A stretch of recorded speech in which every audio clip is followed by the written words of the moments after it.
Pour moi, dans ma conception, l'amour, c'est pour le pire et le meilleur. On nous amène que l'amour est devenu un choix. Je pense qu'on s'oblige à être en amour, des fois. Est-ce que ça dévalorise un peu les autres relations que tu as pu avoir? Que c'est le modèle que j'aime pas ou c'est la personne avec qui ça fonctionnait pas. Il peut y avoir quand même des questionnements que ça fait émerger tout ça.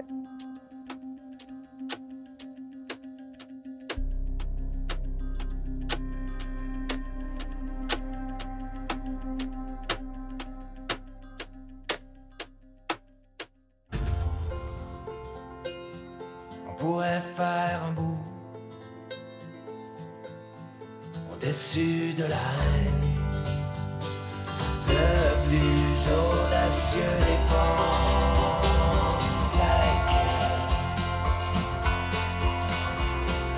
Ta gueule, ouvrir la fenêtre, notre chambre d'écho.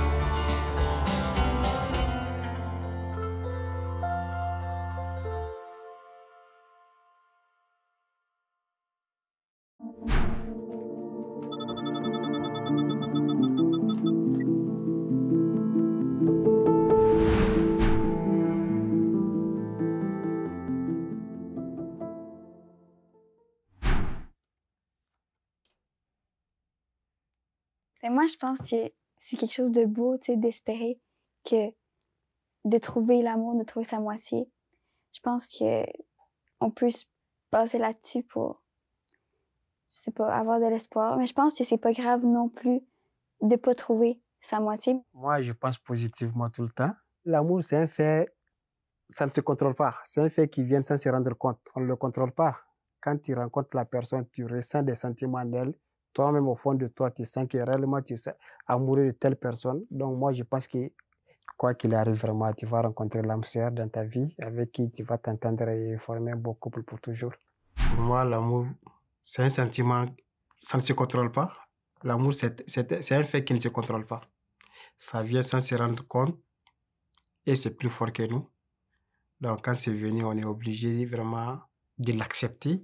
J'ai l'impression que le concept d'amour avec un grand A, c'est comme si ça discréditait les autres formes d'amour. Le truc d'avoir une âme sœur, une personne, moi, j'y crois pas. Parce que des âmes sœurs, je pense que j'en ai, c'est ça, dans mes amis, dans mes relations amoureuses aussi, mais ça peut pas se résumer à une seule relation, une seule personne. Je comprends ce que tu dis. Puis j'ai aimé différentes personnes aussi au travers de mon parcours jusqu'à aujourd'hui, mais je les ai aimées différemment. Ce qui, pour moi, est le grand amour avec un grand A et un type d'amour. OK, demain, tu rencontres la personne de ta vie. Est-ce que ça dévalorise un peu les autres relations que tu as pu avoir? Non, pas du tout. Mais tu sauras que c'est le grand amour? Oui, pas du tout, parce que oui, j'ai aimé d'une façon différente une personne dans mon passé qui n'a pas été la personne avec qui je pense passer le restant de mes jours, tu sais, tout simplement. Je pense qu'on s'oblige à être en amour, des fois. Je pense qu'il y a certaines personnes qui n'acceptent pas d'être seules parce qu'on ne devrait pas être seul. Dans toute la publicité. Oui. L'image d'être en amour, puis que c'est ça l'objectif de la vie. Parce que, tu sais, même quand on écoute un film d'action, un film d'horreur, il y a toujours une histoire d'amour. Pour moi, en amour, ce qui est compliqué, c'est que je trouve qu'il y a une partie construite. Est-ce que c'est un truc qui est plus fort que tout et qui est vraiment dans mes tripes et intérieures, ou est-ce que c'est quelque chose de répétition de schéma que j'ai vu, ou c'est ça parce que on m'a appris à aimer comme ça, donc est-ce que j'aime comme ça, ou... J'avais vu une personne qui avait fait sa recherche sur les images qui sont emmenées dans les livres d'éducation pour enfants. Je pense que dans la recension qui avait été faite, il y avait seulement 3 images sur des milliers d'images qui étaient homosexuelles, puis c'était des images de personnes homosexuelles seules ou en groupe, mais pas en relation. Donc ça, c'est sûr que ça vient beaucoup influencer, mais aussi, c'est ça le modèle du couple dès un très jeune âge, et dans les livres d'école, mais aussi dans les films, dans les séries. C'est vrai. Mais je pense que vraiment, on est beaucoup plus conscient de ça aujourd'hui. T'sais, dans ma génération, c'est fou, là. On est libre de s'exprimer comme on veut. T'sais, à mon école, personne ne va se faire intimider parce qu'ils sont homosexuels ou que c'est vraiment accepté maintenant, puis je trouve ça vraiment beau.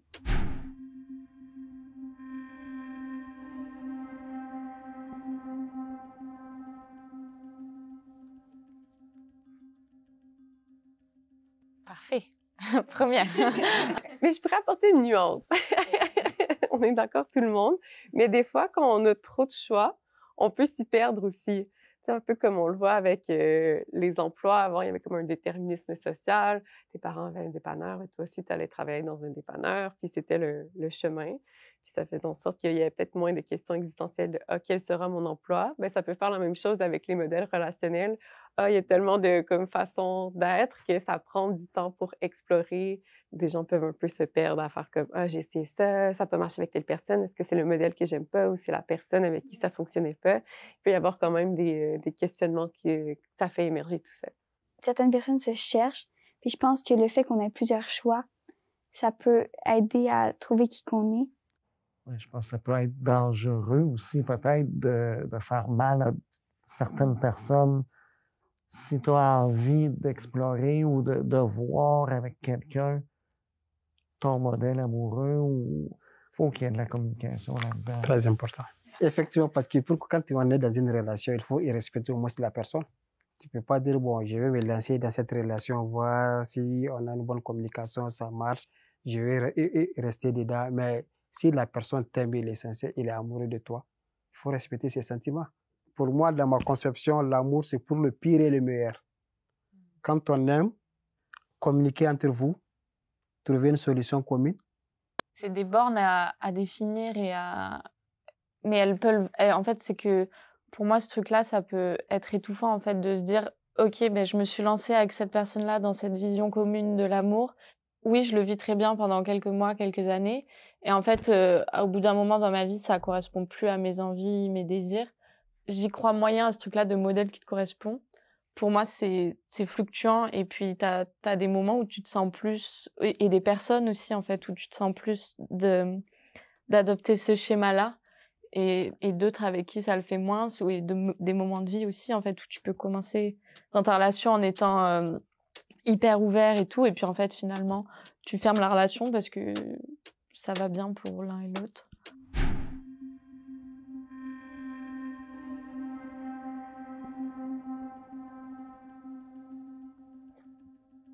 Il y a le senti, il y a l'émotion, il y a la connexion, mais il y a aussi je pense en termes de choix, le choix de comme écouter ses besoins, ses limites, se connaître, puis après ça, d'aller vers des personnes avec qui cela converge.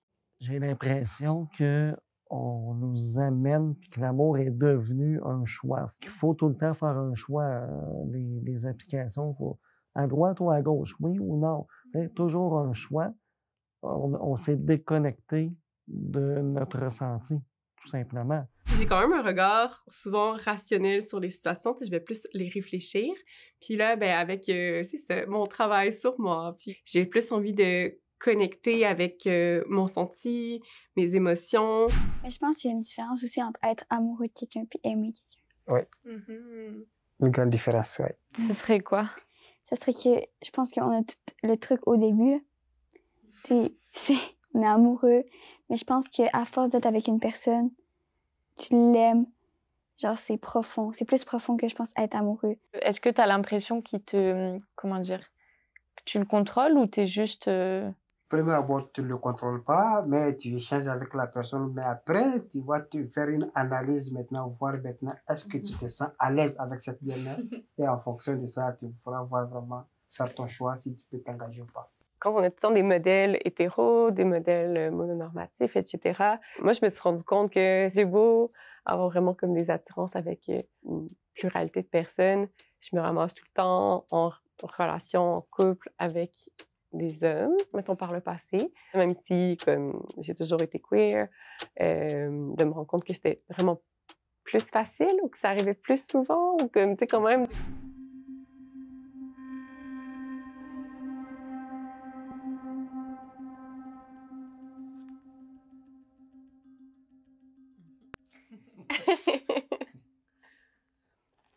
Ben, bon, je m'explique. Toi alors, on t'écoute. Je ne pense pas qu'un genre plus qu'un autre ou un modèle plus qu'un autre soit voué à bloquer d'autres choses. Moi, c'est dans cette façon-là que je l'ai vu. Donc, je pense pas que, puis là, je me mets entre très grands guillemets, le modèle de base qu'on connaît, un homme, une femme, puisse bloquer d'autres choses. Parce que pour moi, c'est tellement naturel de dire, ben, si un existe, pourquoi l'autre ne peut pas exister, tu sais? Mais je pense que c'est le rapport très dominant du modèle hétéro. Le modèle hétéro est comme le modèle qu'on voit dans la culture occidentale et autres cultures depuis des lustres. Puis, ben, là-dedans, il y a la domination masculine. C'est ça, on parle d'oppression. C'est quand même historiquement et socialement un modèle qui a des enjeux par rapport à ça. OK, je comprends le point que tu m'apportes. La cellule privée, ça cristallise un peu ce qui est public dans le truc de bah, pour moi, dans le public, il y a des évidences qu'il y a des inégalités hommes-femmes, par exemple. Ces choses-là, c'est pas dès que tu passes la porte de la maison, ça s'évapore. C'est des trucs qui sont bien plus incrustés à l'intérieur de nous. Vu que c'est tellement tracé dans l'histoire comme le modèle dominant, mais les tâches, la relation, les rôles ne sont pas nécessairement discutés, tandis qu'on voit dans les relations queer, homosexuelles, que puisque c'est pas un modèle qui est tracé d'emblée, qu'il y a moins de règles non écrites qui Mais sont c'est ça. partout, puis que ça peut être intéressant, ça permet d'ouvrir des discussions.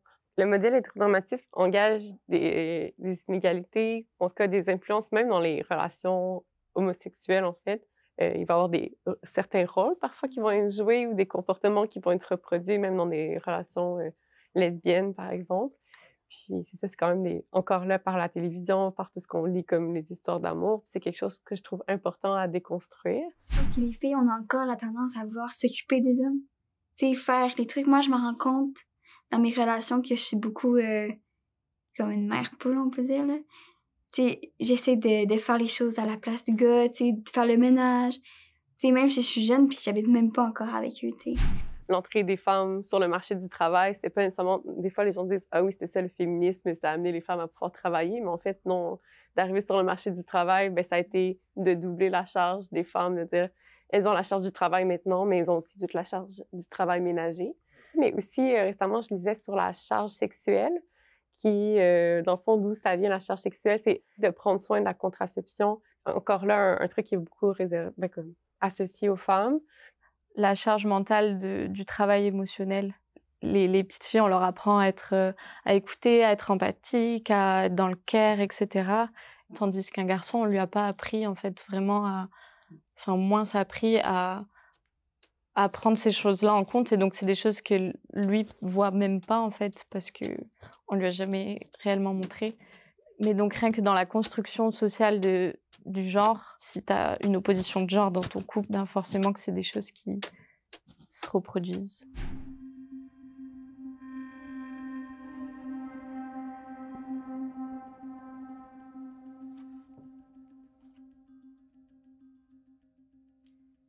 Mais moi, je dis que je suis d'accord, mais j'aimerais ne pas être d'accord, en fait. C'est ça qui est pénible. C'est ça, j'ai l'impression que c'est un des piliers qui participe à mon bien-être, même si j'aimerais m'en détacher et qu'il devienne moins important et qu'il laisse plus de place aux autres piliers. En ce qui me concerne, j'ai longtemps eu besoin d'être en relation pour me sentir bien. Aujourd'hui, j'ai compris beaucoup de choses. J'ai compris que je n'avais plus besoin d'être en relation pour être bien avec moi-même. Il y a plusieurs années, étant plus jeune, pour moi, l'amour, c'était une fusion. Là, on ne devenait qu'un. Puis au final, ben, tu apprends à développer, puis tu apprends à dire, ben, ça me prend... moi, je suis moi, elle est elle, et ensemble, nous formons l'amour qu'on a l'un pour l'autre. Je pourrais être bien seul toute ma vie si ça arrive. Je ne le souhaite pas parce que j'ai envie d'être à deux puis être en relation. Mais ça pourrait très bien marcher. Apprendre à vivre seul, ça aide à vivre avec quelqu'un après. Oui. Là-dedans, de ne pas être juste en dépendance, toujours à la recherche d'une relation, d'être en ouverture par rapport à l'amour, mais aussi d'apprendre à, c'est ça, à passer du temps avec soi-même, puis à être bien avec soi-même, puis pas être juste en manque, en avidité. Moi, je pense que vivre seul, on ne peut pas se sentir bien parce qu'on ne peut pas être seul tout en sachant qu'il y a un manque en nous. Ouais, c'est ça. Il faut combler ce manque-là, c'est très important. Et tu penses que tu peux le combler avec toi-même? Non, on ne peut pas le combler avec moi-même, mais il faut aller vers ton prochain vraiment et chercher l'âme sœur vraiment. C'est très important. Tu sais, il y a quand même cette pression-là sociale de il te faut quelqu'un pour cocher les cases. Mais moi, j'ai réglé ça dans ma vie. Si je suis le vieux fou au chat, je serai le vieux fou au chat, puis c'est correct. L'influence sociale, c'est la modification des perceptions, comportements ou croyances d'un individu en réponse à une interaction avec d'autres personnes ou groupes ou au contact de nouvelles normes sociales. Cette influence peut se manifester de manière consciente ou inconsciente et peut être positive ou négative. L'influence sociale peut entraîner la modification de nos interactions sociales, l'adoption de nouvelles habitudes ou l'adhésion à des croyances que l'on n'aurait pas eues autrement, que ce soit par exemple dans les domaines politiques, religieux ou culturels. Les médias, notamment les réseaux sociaux, sont des vecteurs puissants d'influence sociale parce qu'ils diffusent des idées, des tendances et des comportements à grande échelle. L'influence sociale, c'est un phénomène omniprésent dans nos vies quotidiennes qui joue un rôle crucial dans la formation des normes sociales, des comportements collectifs et de nos identités individuelles. Ça peut favoriser la cohésion sociale et l'apprentissage collectif, mais ça peut aussi conduire à la suppression de l'individualité et à la propagation de comportements ou de croyances nuisibles.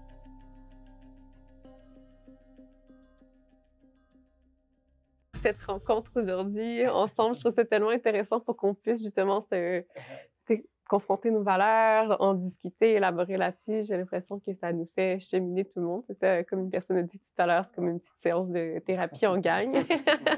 Je trouve ça intéressant, vraiment intéressant de sortir du consensus dans lequel je me mets dans ma bulle sociale. Je trouve ça intéressant d'avoir des contre-arguments, des choses ou des visions en fait différentes et que... On apprend toute notre vie jusqu'à la dernière journée de vie, on va apprendre. Il faut se nourrir des gens, il faut se nourrir des discussions des gens, puis il faut être dans l'ouverture de vouloir toujours apprendre d'autres choses. On apprend toujours. Donc, de ce fait, il faut toujours aller vers les gens pour mieux vraiment étudier et apprendre beaucoup de choses. C'est très important. J'ai eu une fois une relation avec une personne qui, avec mon regard, maintenant, je me dis, ah, cette personne se situe dans le spectre de la sexualité, donc elle n'avait pas vraiment d'attirance, mais on n'avait comme pas les mots à l'époque. Tu sais, on avait quand même, je ne serais pas frappé un mur, mais tu sais, il y avait des tensions par rapport à ça, on se rejoignait pas. Puis là, maintenant, comme d'avoir des mots pour en parler, c'est vraiment une bonne chose. Mais c'est ça, je pense que j'ai vraiment beaucoup de reconnaissance que ça ait fini par sortir comme concept pour pouvoir apprendre de ça puis apprendre à en parler. J'apprends beaucoup dans tout ça puis ça m'apporte. Fait que oui, je pense que c'est du travail, mais si on veut une maison, il faut construire la maison. Si on veut avoir des relations saines, ben, il faut y travailler à les développer. Si on se parlait doucement sur un autre temps, dans un autre champ de vision, peut-être que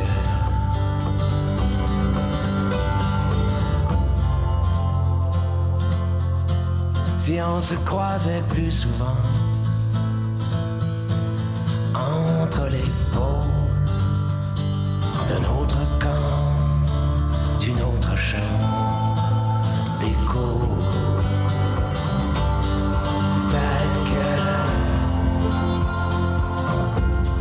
Si on s'écoutait autrement, sans les réponses de notre temps et sans défendre nos défauts, peut-être on serait fiers de nous. On pourrait faire un bout au-dessus de la haine.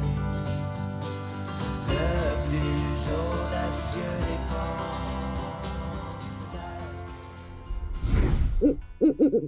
ponts.